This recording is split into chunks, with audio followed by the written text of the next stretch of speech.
ओम श्री गणेशाय नमः। चौथ माता की जय। हमारे सनातन धर्म में अनेक देवी देवताओं की मान्यता है। इन्हीं में से एक है चौथ माता। मान्यताओं के अनुसार चौथ माता देवी पार्वती का ही एक स्वरूप है, जो विवाहित महिलाओं को अखंड सौभाग्य का आशीर्वाद देती हैं।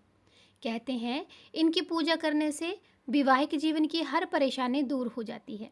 जिस पर भी चौथ माता की कृपा होती है, उनके घर में हमेशा सुख समृद्धि और खुशहाली बनी रहती है। चतुर्थी तिथि की देवी हैं चौथ माता। ऐसे में हर महीने की चतुर्थी तिथि पर चौथ माता की कथा पढ़ने या सुनने का भी नियम है। तो प्रिय भक्तजनों, आज की इस वीडियो में मैं आपको चौथ माता की दुर्लभ और पौराणिक कथा सुनाने जा रही हूँ, जिसे आप सभी भक्तजनों को पूरा अवश्य सुनना चाहिए, क्योंकि चौथ माता की कृपा से सभी दुख दूर हो जाते हैं और सारी मनोकामनाएं पूर्ण होती हैं। आप अपनी अपनी मनोकामनाओं को मन में रखकर आज इस कथा का श्रवण अवश्य कीजिएगा और कमेंट सेक्शन में चौथ माता की जय अवश्य लिखिएगा। तो चलिए कथा शुरू करते हैं। प्राचीन कथा के अनुसार एक बार एक सेठ सेठानी थे। उनके एक बेटा और बहू थे।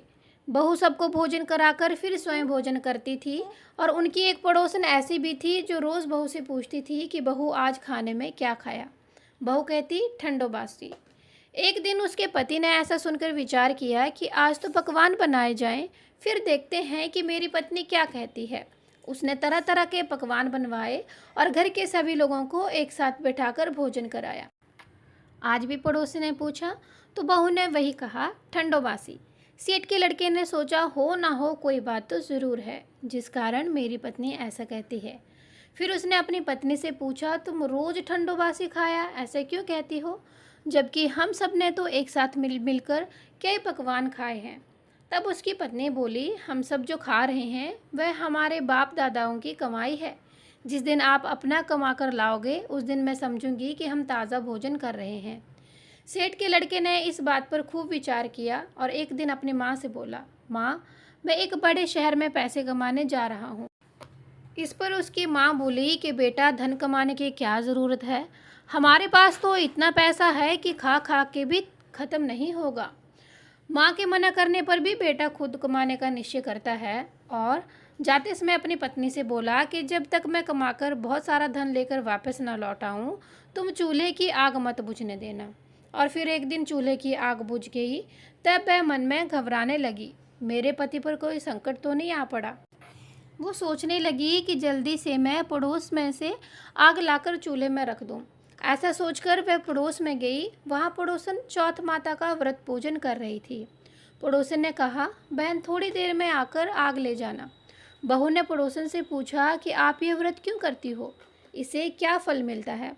पड़ोसन बोली, चौथ माता के इस व्रत को करने से अन्न लक्ष्मी मिले और आपकी मनोकामनाएं पूर्ण होती हैं।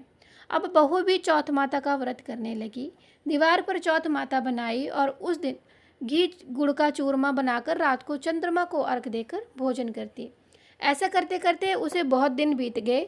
उधर चौथ माता ने बहू के पति को सपने में दर्शन दिए कि साहूकार के बेटे, तू जाग रहा है या सो रहा है, तेरी पत्नी तुझे बहुत याद कर रही है, जा घर जा और उसकी चिंता मिटा। तू दुकान खोलकर कंकु केसर का पगलिया बनाकर बैठ जाना, आज तेरा हिसाब किताब चुकता हो जाएगा। अब चौथ माता ने जैसा कहा था वैसा ही हुआ। उसने घर जाने की तैयारी की और गाड़ी भरकर धन दौलत लेकर चल पड़ा। रास्ते में एक बड़ा सा काला नाग फन फैलाए बैठा था। नाग बोला, आज तो मैं तुझे डसकर ही छोड़ूंगा, तेरी उम्र पूरी हो गई है। सेठ का लड़का बोला, आज चौथ माता ने मुझे सपना दिया तो मैं अपनी पत्नी से मिलने घर जा रहा हूँ। वहाँ मेरी पत्नी मेरा इंतज़ार कर रही होगी, बहुत चिंता कर रही होगी। मैं उससे मिलकर ज़रूर वापस आऊँगा, तब तुम मुझे डस लेना।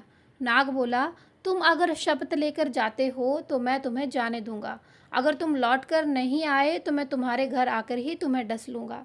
इस प्रकार साहूकार का बेटा सांप को वचन देकर अपने घर पहुँच गया। सभी से हंसी खुशी से मिला और भोजन करके एक कोने में उदास होकर बैठ गया। उसकी पत्नी ने उसकी उदासी का कारण पूछा तो पति ने काले नाग वाली बात उसको बताते हुए कहा, अगर मैं उसके पास नहीं जाऊंगा तो वह घर आकर ही मुझे डस लेगा। पत्नी बहुत चतुर थी, बोली, आप घबराओ नहीं, लेट जाओ, मैं एक उपाय करती हूँ। पत्नी ने कमरे के साथ पैड़ी धोई। पहली पेड़ी पर रेत, दूसरी पर इत्र, तीसरी पर गुलाल फूल, चौथी पर कंकु केशर, पांचवें पर लड्डू पेड़ा और छठी पर गादी गलीचा और सातवीं पेड़ी पर दूध से भरकर कटोरा रख दिया। इस प्रकार वह सातों ही पेड़ी सजाकर बैठ गई। आधी रात होते ही वह नाग आकर पैड़ी चढ़ने लगा। पहली पैड़ी पर रेत में लौट गया और कहने लगा, सेठ की बहू ने आराम तो बहुत दिया, लेकिन क्या करूं, वचन से बंध मैं यहाँ पे आया हूँ, इसलिए डसूंगा ज़रूर। इस प्रकार सातों ही पैड़ी पर वह नाग आराम करता हुआ और ये मन में विचार करता हुआ गया कि मैं इसे डसूंगा ज़रूर। जैसे ही वह कमरे में जाने वाला था तो माता ने सोचा, चौथ माता ने यह विचार किया कि अगर मैं इसे नहीं बचाऊंगी तो कौन बचाएगा, फिर धर्म पर विश्वास कौन करेगा, पूजन कौन करेगा और मानेगा कौन। अब गणेश जी, चंद्रमा जी और चौथ माता ने साहूकार के बेटे को बचाने का विचार किया। चंद्रमा जी ने उजाला कर दिया, चौथ माता ढाल बन गई और गणेश जी ने तलवार लेकर नाग को मार दिया और ढाल से ढक दिया। बहू भी थकी हारी सो गई। दिन हुआ तो लोग बेटे से मिलने आए, परंतु बेटा बहू तो उठे ही नहीं थे। बहुत देर हो गई थी तो माँ उन्हें उठाने के लिए गई। माँ ने सातों पैड़ियों पे जो देखा वो बहुत घबरा गई और बेटे बहू को जोर से आवाज़ लगाई। बेटा बहू उठे तो देखा कि एक ढाल तलवार वहाँ पड़ी हुई है। अब ढाल उठाई तो वहाँ काला नाग मरा हुआ पड़ा है। बेटा और बहू ने सोचा कि आज तो धर्म कर्म ही आड़े आए, जब भगवान श्री गणेश और चौथ माता ने हमारी रक्षा की। हे चौथ माता, आपने जैसे सेठ के बेटे और बहू की रक्षा की, वैसे हम सबकी रक्षा करना। तो प्रेम से बोलिए चौथ माता की जय। तो ये थी हमारी आज की चौथ माता की कथा। अगर आपको कथा अच्छी लगी हो तो वीडियो को लाइक और चैनल को सब्सक्राइब ज़रूर कीजिएगा। हम मिलते हैं एक नई वीडियो के साथ, तब तक के लिए श्री गणेशाय नमः।